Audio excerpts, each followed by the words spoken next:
উহ, কি জোরে লাগলো। দাঁড়া, বলটাই ফেলে দি। দিদি তুই বলটা ফেলে দিলি। বল ফেলে দিলি, সবসময় উল্টো পাল্টা জায়গায় খেলা। জুতোটাও ফেলে দেবো। এই চাবি কোথায় গেল? চাবি দিদি এই দেখ আমার কাছে তো চাবি। তুই নিয়ে রেখেছিস? চাবিটা দে ভাই, দে চাবিটা দে, আমার একটু তাড়া আছে, দে। আমি দেবো না। দিবি না? তুই আগে আমার বলটা এনে দে। বলটা আনতে হবে? আচ্ছা এনে দিচ্ছি।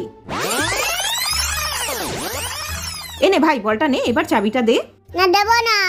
এবার আমার জুতোটা ঠিক কর। জুতো? না, আমি জুতো ঠিক করতে পারবো না। তাহলে আমি চাবিটাও দেবো না। আচ্ছা ঠিক আছে, ঠিক আছে, আনছি। এই নে তো জুতো, এবার চাবিটা দে। চাবি নিবি? এনে এনে ফেলে দেবো, ফেলে দেবো। না না, ফেলিস না, ফেলিস না, শোনা ভাই, আমার চাবিটা দে নে ভাই। আর কোনোদিন বল ফেলবি?